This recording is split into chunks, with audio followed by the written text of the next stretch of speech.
اعوذ باللہ من الشیطان الرجیم بسم اللہ الرحمن الرحیم۔ اب آئیے بسم اللہ الرحمن الرحیم، اب یہ سورہ بقرہ شروع ہو رہی ہے۔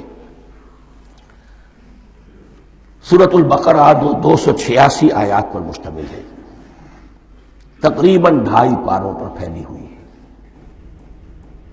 ہر شخص جانتا ہے کہ یہ قرآن حکیم کی حجم کے اعتبار سے سب سے بڑی سورت ہے، لیکن یہ معاملہ صرف حجم کا نہیں ہے۔ نبی اکرم صلی اللہ علیہ وسلم نے اسے سنام القرآن قرار دیا ہے۔ آپ نے فرمایا لکل شیء سنام، ہر چیز کی ایک چوٹی ہوتی ہے، جیسے اونٹ کا کوہان ہوتا ہے۔ وسنام القرآن البقرہ، سنام القرآن، قرآن کی چوٹی جو ہے وہ سورۃ البقرہ ہے۔ یہ نوٹ کر لیجئے جو میں نے کل آپ کو جو مختلف مکی اور مدنی صورتوں کے گروپوں کے بارے میں بتایا تھا کہ یہاں سے اب پہلی منزل بھی شروع ہو رہی ہے اور پہلا گروپ بھی شروع ہو رہا ہے، اور اس کے ساتھ جو اگلی صورت آئے گی وہ اس کا جوڑا ہے، سورہ آل عمران، جس کی سب سے نمایاں علامت یہ نوٹ کیجئے، یہ بھی الف لام میم سے شروع ہوئی، اگلی بھی الف لام میم سے شروع ہوگی۔ اس کے بعد 2 صورتیں مدنی اور ہیں، لیکن ان دونوں میں نہ حروف مقطعات ہے نہ کوئی اور تمہیدی کلام ہے، براہ راست خطاب سورہ نساء میں یا ایھا الناس اور سورہ مائدہ میں یا ایھا الذین آمنوا، کوئی تمہیدی بات نہیں، کوئی حروف مقطعات نہیں، براہ راست خطاب۔ وہ ایک جوڑا ہے سورہ نساء اور سورہ مائدہ، اور یہ ایک جوڑا ہے سورہ بقرہ اور سورہ آل عمران۔ سورہ بقرہ اور سورہ آل عمران کو نبی اکرم صلی اللہ علیہ وسلم نے الزہراوین بھی قرار دیا ہے۔ زہرا کہتے ہیں بڑی روشن چیز کو، یہ حضرت فاطمہ رضی اللہ تعالی عنہ کے نام کے ساتھ آتا ہے، فاطمۃ الزہراء، تو زہرا بہت روشن دمکتی ہوئی شے۔ الزہراوین، یہ 2 نہایت دمکتی ہوئی صورتیں ہیں جو قیامت کے دن 2 بدلیوں کی شکل میں ظاہر ہوں گی، حضور نے فرمایا، اور جو لوگ ان صورتوں سے محبت کرتے تھے ان پر سایہ کریں گی۔ اللہم ربنا اجعلنا منہم، ہمیں اللہ تعالیٰ ان میں شامل فرما دے۔ اس سورہ مبارکہ کو 2 حصوں میں تقسیم سمجھیے۔ ویسے تو یہ کہ رکوع آئیں گے، پارے بھی بدلیں گے اس میں، لیکن حصے 2 ہیں۔ پہلے حصے میں اصل روح سخن سابقہ امت مسلمہ سے ہے، یہود سے، بنی اسرائیل سے۔ دوسرے حصے میں اصل خطاب موجودہ امت مسلمہ سے ہے، امت محمد سے صلی اللہ علیہ وسلم۔ پہلے حصے میں 18 رکوع ہیں لیکن آیات 152 ہیں۔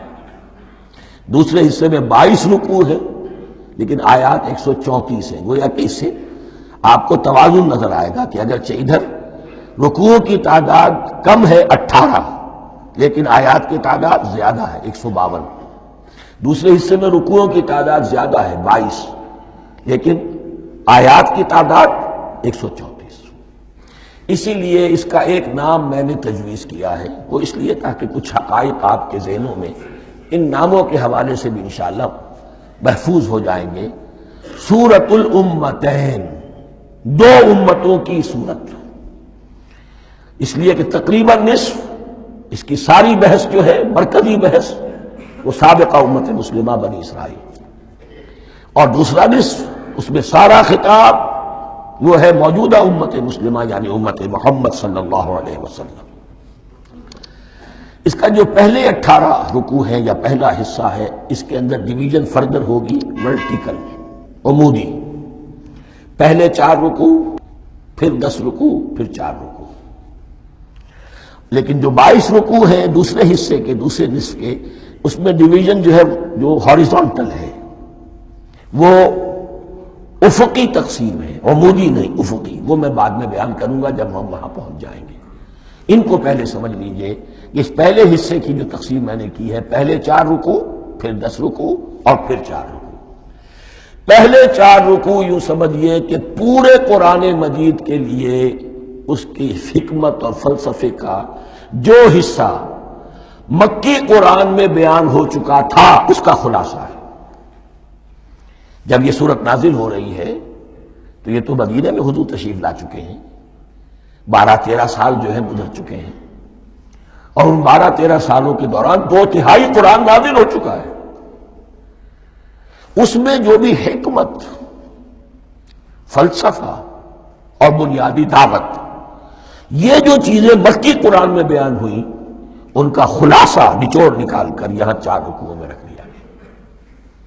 اگرچہ ان میں بھی جب گہرائی میں آپ دیکھیں گے تو روح سخن جو ہے وہ بنی اسرائیل کی طرف ہے، وہ میں بعد میں عرض کروں گا، لیکن اضافی طور پر یہ سمجھ لیجئے کہ پورے مکی قرآن کے حکمت اور پیغام کا خلاصہ ان 4 رکوعوں میں۔ پھر 10 رکوع ہیں جن میں براہ راست خطاب ہے سابقہ امت مسلمہ، یا بنی اسرائیل۔ اس کے بھی 2 حصے ہیں۔ پہلے ایک رکوع میں دعوت ہے، بڑا انداز اس کا بڑا پیارا ہے، اس میں دعوت ہے، ایمان لاؤ محمد پر صلی اللہ علیہ وسلم۔ اور اس کے بعد 9 رکوع ہیں ملامت کے، ملامت، تنقید، تم نے یہ کیا اور یہ کیا اور یہ کی، ہم نے یہ احسان کیے، یہ احسان کیے، یہ احسان کیے، تم نے یہ ناشکری کی، یہ ناشکری کی، یہ ناشکری کی۔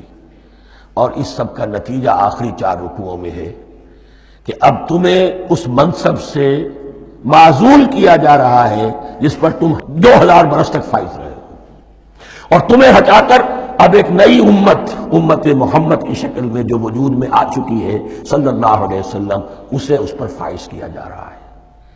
اور اس کی علامت کے طور پر اسے میں کہا کرتا ہوں کورونیشن، تاج پوشی۔ ایک امت معزول، دوسری امت اس کا نصب ہو رہا ہے، اس کی تاج پوشی کے لیے سمبل، علامت کیا ہے؟ قبلہ تحویل۔ وہ قبلہ یروشلم، سابقہ امت کا قبلہ اب ادھر رخ نہیں ہوگا، اب اہل توحید کا قبلہ یہ مکے کی طرف ہوگا، بیت اللہ کی طرف ہوگا۔ تو تحویل قبلہ کا مضمون ہے جو ان 4 رکوعوں میں آتا ہے۔ تو یہ میں نے تھوڑی سی تمہید جو ہے آپ کے سامنے رکھ دی ہے۔ اب بسم اللہ کیجئے۔ صدق اللہ العظیم۔